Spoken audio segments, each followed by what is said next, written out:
জান্নাতি নারীদের বৈশিষ্ট্য হলো চারটা। কোনো মহিলা যদি কোনো নারী যদি আল্লাহর জান্নাতে যেতে চায়, আল্লাহর নবী বিশ্ব নবী জনাবে মুহাম্মদুর রাসূলুল্লাহ সাল্লাল্লাহু আলাইহি ওয়াসাল্লাম বলেছেন চারটি আমল করা লাগবে। আওয়াজ দিয়ে বলতে হবে কয়টা আমল করা লাগবে। কোন মহিলা যদি আল্লাহর জান্নাতে যেতে চায়, রাসূলুল্লাহ বলেছেন ওই সমস্ত নারীদেরকে এই পৃথিবীর থেকে চারটা নেক আমল করা লাগবে। কয়টা? রাসূলুল্লাহ বলেছেন যদি কোনো মহিলা চারটি আমল করতে পারে, আমার আল্লাহ পাক রব্বুল আলামিন আগের থেকে 8টি জান্নাতের দরজা খুলে রেখেছেন। জোরে বলেন সুবহানাল্লাহ। 1 নম্বর রাসূলুল্লাহ বলেছেন আল মারআতু ইযা সাল্লাত খামসাহা, সময় মতো মহিলারা 5 ওয়াক্ত নামাজ পড়বে। কয় ওয়াক্ত? আওয়াজ দিয়ে বলতে হবে কয় ওয়াক্ত। কিন্তু আমাদের দেশের মহিলাদের মধ্যে একটা ফরমালিন রোগ আছে। রোগটা বলবো? জোরে বলেন বলবো? তারা শক্তি সামর্থ্য থাকা সত্ত্বেও ইচ্ছাকৃতভাবে তারা বসে বসে নামাজ পড়ে। আছে না নাই? পুরুষ হোক অথবা মহিলা হোক, যদি কোনো ব্যক্তি কোনো ওযর ছাড়া বসে বসে নামাজ পড়ে, ওর নামাজ হবে? এখানে আলেমরা বসে রয়েছে, অসংখ্য ব্যক্তি রয়েছেন, আমি সামনে দেখতে পাচ্ছি। পুরুষ হোক অথবা মহিলা হোক, কোনো ওযর ছাড়া যদি ইচ্ছাকৃতভাবে বসে বসে নামাজ পড়ে, তার নামাজ বাতিল হয়ে যাবে। আর তারা যোহরের নামাজ ঠেলে ঠেলে আসরের মধ্যে নিয়ে যায়, আসরের নামাজ ঠেলে ঠেলে তারা মাগরিবের মধ্যে নিয়ে যায়, ঠিক কিনা? আমার আল্লাহ পাক রব্বুল আলামিন ঘোষণা করেছেন ফাওয়াইলুল লিল মুসাল্লিন আল্লাযীনা হুম আন সালাতিহিম সাহুন। ওয়াইল মানে দজক, ওয়াইল মানে আযাব, ওয়াইল মানে শাস্তি, ওয়াইল মানে জাহান্নামের উপত্যকা। আমার ভাইয়েরা, আল্লাহ পাক রব্বুল আলামিন তিনি যখন জাহান্নামকে উদ্বোধন করবেন, আল্লাহ পাক রব্বুল আলামিন তিনি যখন জাহান্নামকে উদ্বোধন করবেন, আল্লাহ পাক সর্বপ্রথম কাফেরদেরকে আল্লাহ জাহান্নামের ভিতরে ফেলাবেন না। আল্লাহ পাক রব্বুল আলামিন কোন মুশরিককে সর্বপ্রথম জাহান্নামের ভিতরে ফেলাবেন না। আল্লাহ পাক বলেছেন ইন্নাল্লাহা জামিউল মুনাফিকিনা ওয়াল কাফিরিনা ফি জাহান্নামা জামিআ। আল্লাহ পাক রব্বুল আলামিন বলেছেন, আল্লাহ পাক রব্বুল আলামিন তিনি যখন জাহান্নাম উদ্বোধন করবেন, জাহান্নামের চতুর্পাশে কাফের থাকবে, জাহান্নামের চতুর্পাশে মুশরিকরা থাকবে, জাহান্নামের চতুর্পাশে নাসারারা থাকবে। আমার ভাইয়েরা, সর্বপ্রথম জাহান্নামের ভিতরে যাকে ফেলে দেওয়া হবে মুসলমান নামের মুনাফিকদেরকে। আওয়াজ দিয়ে বলেন ঠিক না বেঠিক? আল্লাহ পাক রব্বুল আলামিন বলেছেন ফাওয়াইলুল লিল মুসাল্লিন আল্লাযীনা হুম আন সালাতিহিম সাহুন। যারা নামাজের ব্যাপারে উদাসীনতা প্রকাশ করে, আছে না নাই? যারা নামাজের ব্যাপারে উদাসীন থাকে, মসজিদের মাইকে আজান দেওয়া হয়েছে, ইচ্ছাকৃতভাবে দোকানপাটে বসে চা খায়, 10টা বিড়ি এবং 10 কাপ চা জন্মের খাওয়া খায় এবং গীবত সমালোচনা করে কি করে না? আওয়াজ দিয়ে বলেন গীবত সমালোচনা আছে না নাই? আমার মা বোনের, আমার ভাইয়েরা, সময় মতো 5 ওয়াক্ত নামাজ আদায় করা লাগবে। কারণ আল্লাহ পাক রব্বুল আলামিন সময় মতো নামাজ পড়ার জন্য অর্ডার করেছেন। কি করেছেন? সময় মতো নামাজ পড়ার জন্য আমার আল্লাহ পাক রব্বুল আলামিন তিনি অর্ডার করেছেন ইন্নাস সালাতা কানাত আলাল মুমিনিনা কিতাবাম মাওকুতা। অবশ্যই নিশ্চয় আল্লাহ পাক রব্বুল আলামিন তিনি সময় মতো ওয়াক্ত মতো নামাজ পড়াকে আল্লাহ তাআলা তিনি ফরজ করে দিয়েছেন। জোরে বলেন আল্লাহু আকবার। আমার মা বোনেরা, সময় মতো নামাজ পড়া লাগবে। আর আপনারা যখন নামাজ পড়বেন অবশ্যই সতর ঢেকে নামাজ পড়া লাগবে। শুধুমাত্র শাড়ি পরে নামাজ পড়লে মহিলাদের নামাজ বাতিল হয়ে যাবে। অনেক মা বোনেরা দেখেছি তারা ইচ্ছাকৃতভাবে শাড়ি পরে তারা নামাজ পড়ে, কিন্তু শাড়ি পরে সম্পূর্ণ সতর তাদের ঢাকা থাকে হয় না। কোনো মা বোন যদি শাড়ি পরে নামাজ পড়ে অবশ্যই তাকে ফুল হাতা ব্লাউজ এবং কোমর পর্যন্ত তার ঝুল থাকা লাগবে। কথা কি বুঝতেছেন? কথা কি বুঝতেছেন? অবশ্যই ফুল হাতা ব্লাউজ এবং কোমর পর্যন্ত তার ঝুল থাকা লাগবে। আমার মা বোনেরা, সতর ডেকে নামাজ আদায় করা লাগবে। আর আরেকটা বিষয় হলো, গরমের মৌসুমে, শীতের মৌসুমে মসজিদে যে পরিমাণ লোক দেখা যেত, গরমের মৌসুমে কিন্তু আমার ভাইয়েরা তার চাইতে লোক বেশি হয়। আওয়াজ দিয়ে বলেন ঠিক না বেঠিক? এই যে শীতের মৌসুম চলে যাচ্ছে,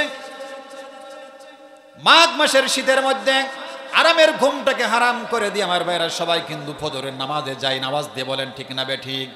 কিন্তু বিশ্ব নবীজি বলেছেন শীতের মৌসুমটা হলো মুমিনের জন্য বসন্তের কাল। আওয়াজ দিয়ে বলেন ঠিক না বেঠিক?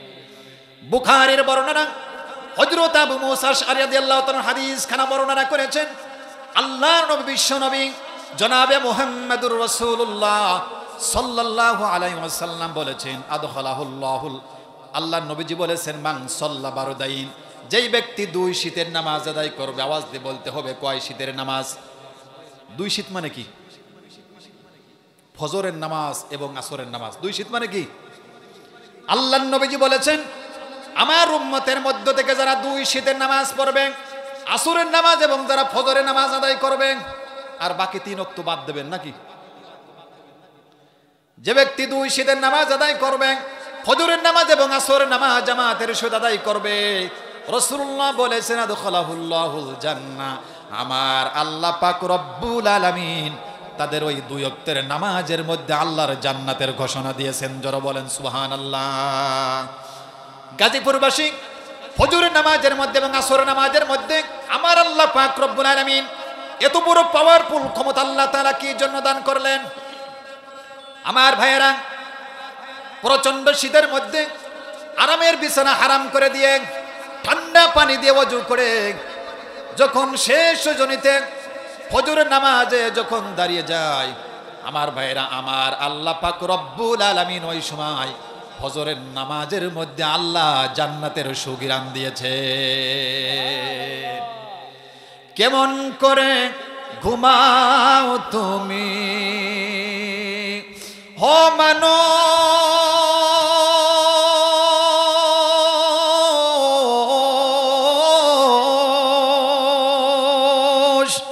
কেমন করে ঘুমাও তুমি ফজর করো কাজা, এমন তো হতে পারে তোমার জোহরে জানাজা। ঠিক কিনা? পারে কি পারে না? কেমন করে ঘুমাও তুমি হো মানুষ,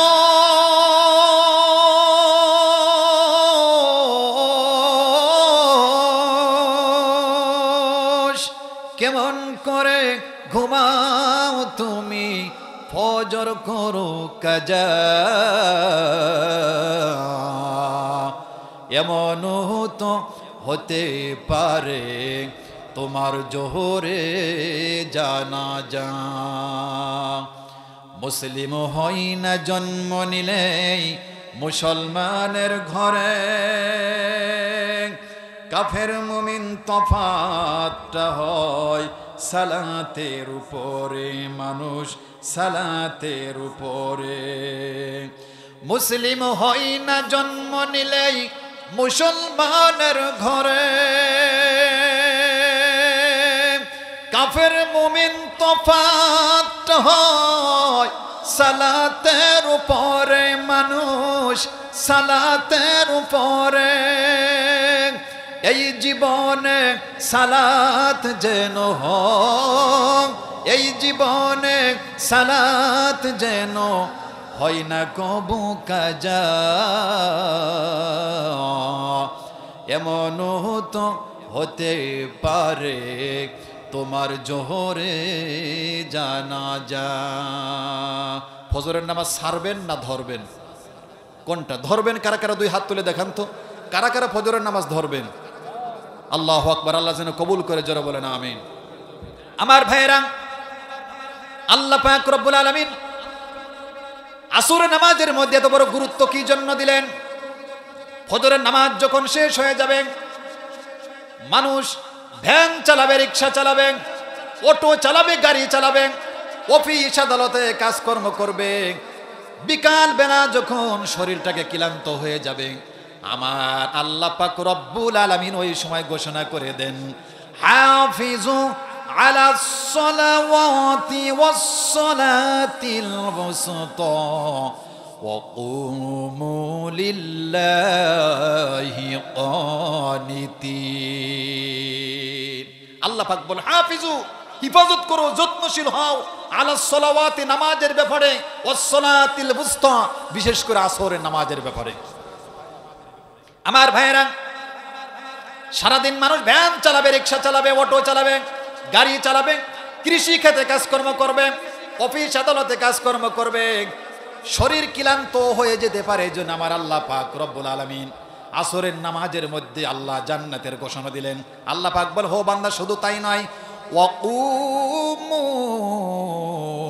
লিল্লাহি কানিতিন, বিনয়ের সাথে, ভদ্রতার সাথে, নম্রতার সাথে বান্দা তুমি নামাজে দাঁড়িয়ে যাও।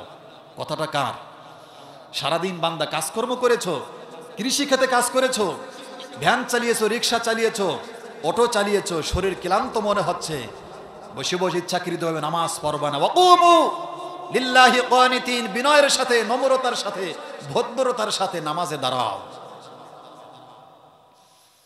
তাফসীর ইবনে কাসীরের বর্ণনা, হযরত আলী রাদিয়াল্লাহু তাআলা আনহু থেকে হাদিস খানা বর্ণনা করেছেন। বিশ্ব নবীজি খন্দকের যুদ্ধের সময় বলেছিলেন, রব্বুল আলামিন, তুমি কাফের মুশরিকদের ঘর এবং তাদের অন্তরখানা আগুন দিয়ে জ্বালিয়ে দাও।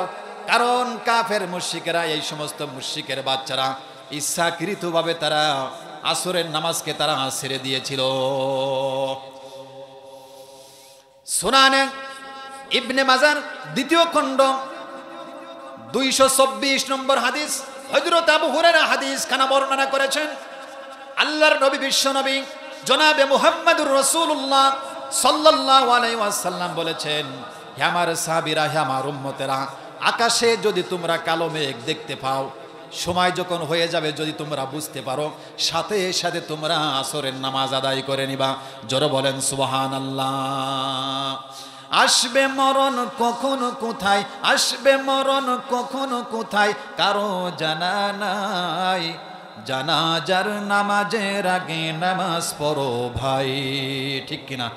আসবে মরণ কখন কোথায়, আসবে মরণ কখন কোথায়, কারো জানা নাই, জানাজার নামাজের আগে নামাজ পড়ো ভাই, জানাজার নামাজের আগে নামাজ পড়ো ভাই। রুকুকারীর সাথে আল্লাহ রুকু করতে বলে, তুমি কেন কাজে বিভোর বলো না তাহলে। রুকুকারীর সাথে আল্লাহ রুকু করতে বলে, তুমি কেন কাজে বিভোর বলো না তাহলে। দিলটা ডুবাও তিলাওয়াতে, নেকি আয়াতে আয়াতে, দিলটা ডুবাও তিলাওয়াতে, নেকি আয়াতে আয়াতে, কথা বলো রবের সাথে নামাজে দাঁড়ায়া, কথা বলো রবের সাথে নামাজে দাঁড়ায়া, তোমার জানাজার নামাজের আগে নামাজ পড়ো ভাই। পড়বেন ইনশাআল্লাহ, পড়বেন। আমার মা বোনেরা, জান্নাতে যাওয়ার 1 নম্বর আমল হলো 5 ওয়াক্ত নামাজ পড়া। 1 নম্বর আমল কি? 1 নম্বর আমল হলো, মহিলাদের জান্নাতে যাওয়ার বৈশিষ্ট্য হলো 4টা। 1 নম্বর হলো, সময় মতো আমাদের মা বোনদেরকে 5 ওয়াক্ত নামাজ পড়া লাগবে। আর 2 নম্বর হলো, ওয়াসামাত শাহরাহা, রমজান মাসের সিয়াম পালন করা লাগবে। আমার মা বোনেরা, সামনে রমজান মাস আসতেছে। মদিনার একজন সুন্দরী মহিলা আল্লাহর নবীজির কাছে আসলেন, রাসূলুল্লাহকে বললেন, হে আল্লাহর নবীজি, আমার বিবাহের বয়স হয়ে গিয়েছে, আপনি একটা পাত্রের ব্যবস্থা করুন। কি বললেন? একটা পাত্রের ব্যবস্থা করুন, কিন্তু যিনি আমার স্বামী হবেন অবশ্যই তাকে 3টা শর্ত মানা লাগবে। আমার ভাইরা, 1 নম্বর শর্ত হলো, ইয়া রাসূলুল্লাহ, যিনি আমার স্বামী হবেন প্রত্যেক দিন 1 খতম করে পবিত্র কুরআনুল কারীম তেলাওয়াত করা লাগবে। সহজ না কঠিন? জোরে বলেন। 2 নম্বর, ইয়া রাসূলুল্লাহ, যিনি আমার স্বামী হবেন সারা রাত দাঁড়িয়ে দাঁড়িয়ে নামাজ আদায় করা লাগবে। সহজ না কঠিন? 3 নম্বর, ইয়া রাসূলুল্লাহ, প্রত্যেক দিন রোজা পালন করা লাগবে। আমার ভাইয়ের, আল্লাহর নবী যখন সাহাবীদের কাছে যখন আলোচনা পেশ করলেন, সমস্ত সাহাবা একরামগণ প্রথম পর্যায়ে কেউ কেউ হাত উঁচু করলেন, কিন্তু যখন 3টা শর্ত যখন সাহাবীদের সম্মুখে আলোচনা করলেন, সবাই হাত নামিয়ে ফেললেন। পিছন দিক থেকে একজন সাহাবী হাত উঁচু করলেন, ইয়া রাসূলুল্লাহ, অবশ্যই আমি মদিনার ওই সুন্দরী মহিলাকে আমি বিবাহ করব 3টা শর্তের বিনিময়ে। আল্লাহর নবীজি বিবাহ বন্ধন আবদ্ধ করে দিলেন। সপ্তাহ চলে যায়, মাসের পর মাস চলে যায়, একটা শর্ত আদায় করে না। মদিনার সুন্দরী সাহাবা রাসূলুল্লাহর কাছে নালিশ দিলেন। আল্লাহর নবীজি বললেন, আমার সাহাবীরা, মদিনার অমুক সুন্দরী মহিলা এবং তার স্বামীকে আমার কাছে উপস্থিত করে দাও। যখন আমার ভাইরা তার স্বামী যখন উপস্থিত হলো, রাসূলুল্লাহ বললেন, 3টা শর্তের বিনিময়ে তোমাকে বিবাহ দেওয়া হয়েছিল, কি জন্য, কোন কারণে তুমি তোমার স্ত্রীর হক আদায় করতে পারো নাই? আমার ভাইরা, বিশ্ব নবীর সাহাবী বললেন, ইয়া রাসূলুল্লাহ, আল্লাহর কসম কেটে বললাম, অবশ্যই আমি 3টা শর্ত আদায় করে ফেলেছি। নবীজি বললেন, সাহাবী, কিভাবে আদায় করেছ? সাহাবী বললেন, ইয়া রাসূলুল্লাহ, আমি আপনার জবান থেকে শুনেছি, যদি কোনো ব্যক্তি পবিত্র কুরআনুল কারীমের সূরাতুল ইখলাস আমলের সাথে, নিয়তের সাথে 3 বার তেলাওয়াত করতে পারে, আমার আল্লাহ পাক রব্বুল আলামিন তাদের আমলনামায় 1 খতম কুরআনুল কারীমের সওয়াব লেখা হয়। আওয়াজ দিয়ে বলেন ঠিক না বেঠিক? আদায় হয়ে গেছে না? সুবহানাল্লাহ তো আপনারা জোরে বলতেছেন না। আজকে এমন একটা রজনী, সুবহানাল্লাহর গতি হবে আল্লাহর আরশ পর্যন্ত চলে যাবে। আওয়াজ দিয়ে বলেন তো সুবহানাল্লাহ। নির্বাচনের সময় তো 1 কাপ চা খাওয়ার জন্য সারা দিন আমরা কুত্তার মতো ঘেউ ঘেউ করে আমরা তাদের পিছনে আমরা থাকি। আমার ভাইয়েরা, 1 নম্বর শর্ত আদায় হয়ে গেল। সাহাবী বললেন, ইয়া রাসূলুল্লাহ, 2 নম্বর শর্ত আমি আদায় করেছি। আমি আপনার জবান থেকে শুনেছি, যদি কোনো ব্যক্তি ইশার নামাজ এবং ফজরের নামাজ আদায় করতে পারে জামাতের সহিত, আমি আপনার জবান থেকে শুনেছি, সারা রাত ভর ইবাদত বন্দেগী করলে যে সব হয়, আল্লাহ পাক রব্বুল আলামিন ওই পরিমাণ সব বান্দার আমলনামায় দান করে। 3 নম্বর শর্ত আদায় করেছি, ইয়া রাসূলুল্লাহ, আমি আপনার জবান থেকে শুনেছি, যদি কোনো ব্যক্তি পবিত্র মাহে রমজান মাসের ফরজ সিয়াম পালন করে, 29 অথবা 30টি সিয়াম পালন করে, 30টি সিয়াম পালন করার পর শাওয়াল মাসের 6টা নফল রোজা পালন করে। কয়টা? শাওয়াল মাসের 6টা নফল রোজা পালন করে। রাসূলুল্লাহ বলেছেন, সারা বছর ধরে সিয়াম পালন করে দিয়ে সব হয়, আল্লাহ পাক ওই পরিমাণ সব বান্দা বান্দির আমল নামায় আল্লাহ দান করে দে। আদায় হয়েছে কি হয়েছে?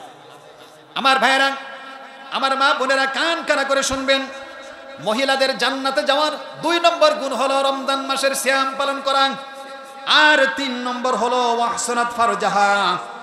আমার মা বোনদেরকে সতীত্বর হেফাজত করা লাগবে, পর্দার ভিতরে থাকা লাগবে। কোনো মহিলা যদি বেপরদার ভিতরে থাকে, ওই মহিলা জাহান্নামে যাবে। কোথায় যাবে? আমার ভাইয়েরা, দেশে যখন আল্লাহর কোরআনের আইন থাকবে না, রাষ্ট্রে যখন আল্লাহর কোরআনের আইন থাকবে না, তখন ওই সমাজের মধ্যে, ওই রাষ্ট্রের মধ্যে মহিলাদের ভিতর থেকে 3টা ফরমালিন রোগ ছড়িয়ে যাবে। আওয়াজ দিয়ে বলতে হবে, গাজীপুরবাসী, কয়টা রোগ ছড়াবে? কয়টা? 3টা রোগ ছড়িয়ে যাবে। 1 নম্বর হলো, দেশে যখন আল্লাহর আইন থাকবে না, ওই দেশের মহিলাদের মধ্যে থেকে 3টা রোগ ছড়াবে। তার মধ্যে 1 নম্বর হলো, ওই সমাজের, ওই রাষ্ট্রের মহিলাদের এমন কিছু মহিলারা থাকবে, ওরা ওদের মাথার চুলগুলো কেটে বক্কাটিম করে রাখবে। বক্কাটিম মার্কা মহিলার আছে না? মাথার চুলগুলো কেটে খাটো করে রাখে ইচ্ছাকৃতভাবে। আছে? আপনাদের এলাকায় পাওয়া যায়? 2 নম্বর হলো, ওরা ওদের ভুরুগুলো কেটে চিকুন করে রাখবে। পাওয়া যায়? সৃষ্টির আকৃতি যারা পরিবর্তন করবে, রাসূলুল্লাহ তাদের প্রতি লানত দিয়েছেন। 3 নম্বর, ওরা এমন কিছু মেডিসিন ব্যবহার করবে, ওরা ব্যবহার করবে, ওদের মাথার চুলগুলো ফুলে থাকবে, আর যা কিছু পরিধান করবে ওদের অঙ্গ প্রত্যঙ্গগুলো দেখা যাবে, আছে না নাই? এই যে কিরণমালা, টাইট ফিট, বোরকা, হাফ ব্লাউজ, এই সবগুলো হলো আল্লাহর জান্নাতের পোশাক। কেউ বলেছে নাউজুবিল্লাহ, কেউ বলেছে আলহামদুলিল্লাহ। কোন দিকে যাবেন? যাবেন কোন দিকে? এই সবগুলো হলো জাহান্নামের পোশাক। কিসের পোশাক? এই যে টাইট ফিট, বোরকা, হাফ ব্লাউজ, কিরণমালা, পাখি জামা, এই সবগুলোই হলো জাহান্নামের পোশাক। আমার ভাইরা, কোন পোশাক পরিধান করা লাগবে? গাজীপুরবাসী কান খাড়া করে শুনবেন। আমার আল্লাহ পাক রব্বুল আলামিন সূরা আরাফের 26 নম্বর আয়াতের মধ্যে আল্লাহ সুন্দর করে জানিয়ে দিয়েছেন, ইয়া বানি আদম ক্বাদ আনজালনা আলাইকুম লিবাসাই ইওয়ারি সাওআতিকুম ওয়ারিশা।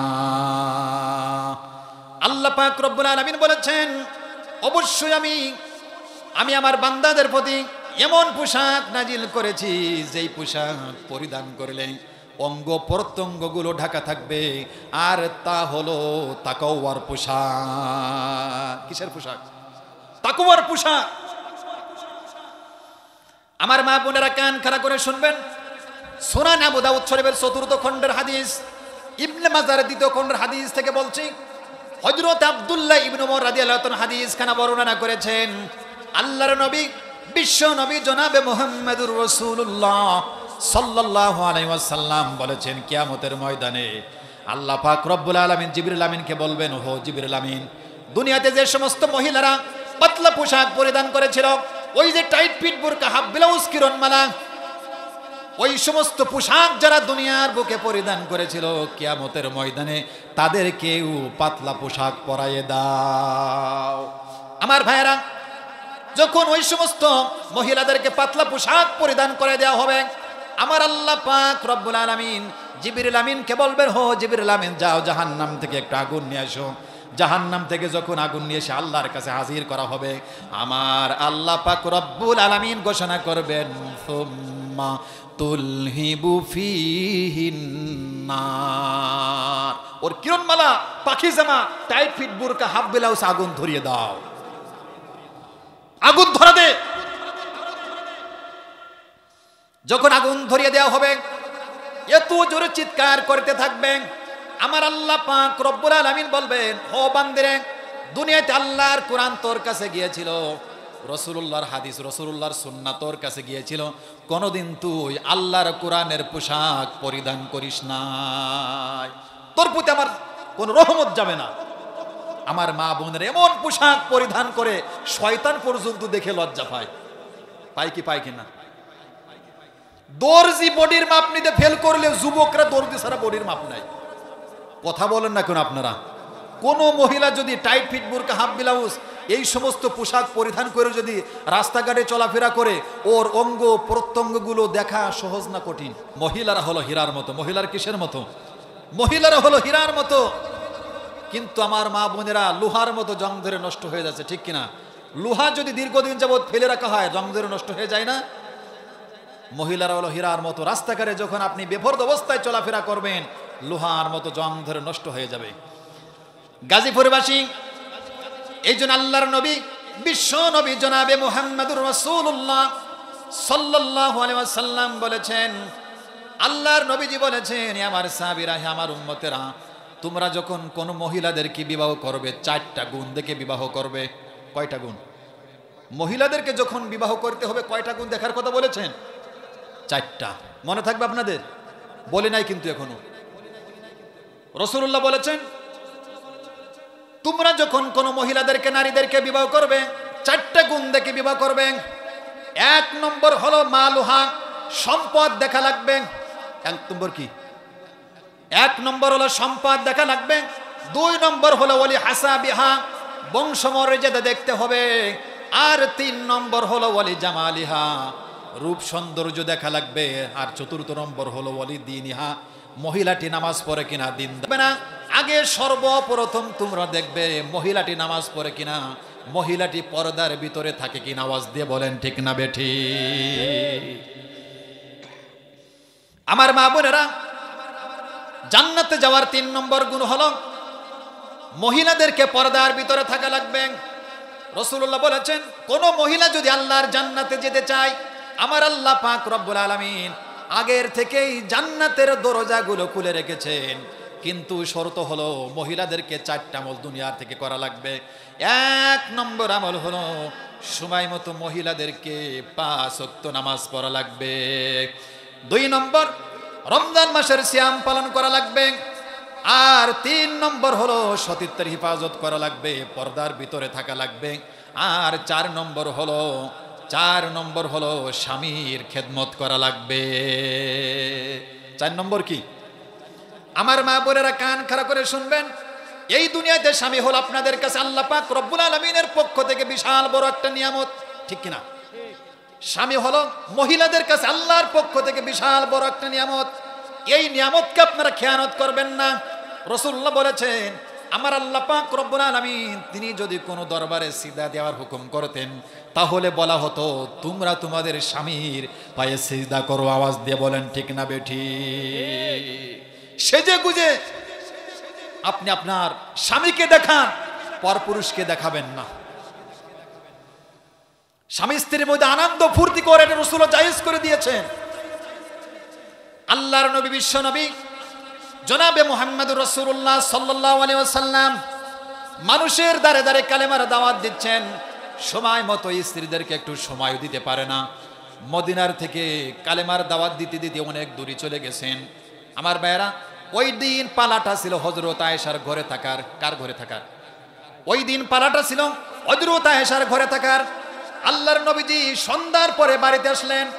আয়েশার ঘরের কাছে যখন আসলেন, নবীজি মনে মনে চিন্তা করতেছেন, দিনের বেলা আয়েশাকে আমি সময় দিতে পারি নাই, আয়েশার মনটা বেজার হতে পারে। আল্লাহর নবীজি সর্বপ্রথম তিনি আয়েশার ঘরে ঢুকার সাথে সাথে সালাম দিয়ে প্রবেশ করলেন। জোরে বলেন সুবহানাল্লাহ।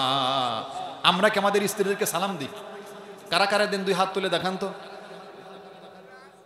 1 জন, 2, 3, মাত্র 4-5 জন স্ত্রীকে আমরা সালাম দিই। এখান থেকে বোঝা যায় যে স্বামী স্ত্রীর মধ্যে কত বড় মনোমালিন্য, ঠিক কিনা? হিংসা বিদ্বেষ। যদি সালাম বিনিময় আপনারা আজকের থেকে করতে পারেন, আল্লাহর কসম দিলাম, প্রত্যেকটা দিন বাড়িতে ঢোকার সময় স্ত্রীকে সালাম দেবেন। আর স্বামী যখন ঘর থেকে বের হবে, স্ত্রী যদি স্বামীকে সালাম দিতে পারে, আল্লাহর কসম ওই ঘরের ভিতরে মনোমালিন্য, হিংসা বিদ্বেষ কখনো হবে না। স্বামী কোনোদিন স্ত্রীকে ডিভোর্স দেবে না।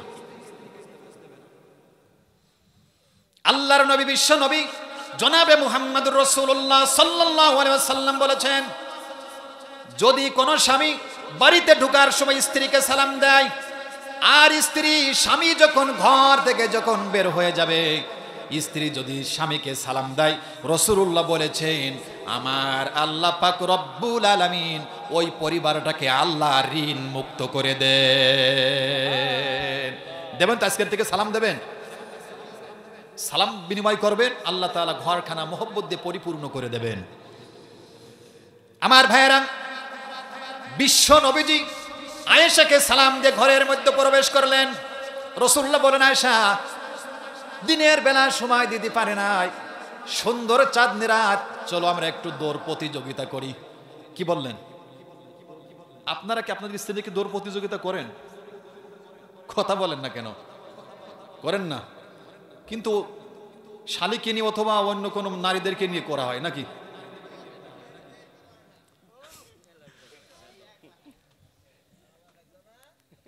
রাসূলুল্লাহ জায়েজ করে দিয়েছেন স্ত্রীদেরকে নিয়ে আনন্দ করা, ফুর্তি করা, এটা রাসূলুল্লাহ জায়েজ করে দিয়েছেন। আমার ভাইয়েরা, বিশ্ব নবী আয়েশাকে বলেন, আয়েশা সুন্দর চাঁদনি রাত, চলো আমরা একটু দৌড় প্রতিযোগিতা করি। হযরত আয়েশা সিদ্দিকা রাদিয়াল্লাহু তাআলা আনহা বললেন, ইয়া রাসূলুল্লাহ, আপনি হলেন সর্বশেষ নবী, এটাকে আপনার জন্য মানানসই হয়। আল্লাহ পাক বললেন, মা কানা মুহাম্মাদুন আবা আহাদিম মির রিজালিকুম ওয়ালাকির রাসূলুল্লাহি ওয়া খাতামান নাবিয়্যিন। হে নবী, আপনি হলেন সর্বশেষ নবী, আপনার পরে কোনো নবী নাই। হযরত আয়েশা বললেন, ইয়া রাসূলুল্লাহ, আপনার সাথে আমি দৌড় প্রতিযোগিতা করব, এটা কেমন হয়ে যায়? বিশ্ব নবী আয়েশাকে বলেন, আয়েশা কুল্লু লাইবুন হারামুন ইল্লা সালাসা, আমার আল্লাহ পাক রব্বুল আলামিন সমস্ত খেলাধুলাকে আল্লাহ তাআলা তিনি হারাম করে দিয়েছেন, কিন্তু তিনটি খেলাধুলাকে আল্লাহ জায়েজ করেছেন। তার ভিতরে এক নম্বর হলো স্বামী স্ত্রীর আনন্দ ফুর্তি। জোরে বলেন সুবহানাল্লাহ। রাস্তাঘাটে যদি নিরাপদ থাকে, যদি পরিবেশ যদি ভালো থাকে, আপনারা সন্ধ্যার পর ঈশান নামাজ পড়ে আপনারা আপনাদের স্ত্রীকে নিয়ে রাস্তাঘাটে বের হবেন, কোনো সমস্যা নাই, এটা জায়েজ। কিন্তু কোনোদিন বের হয়েছে না?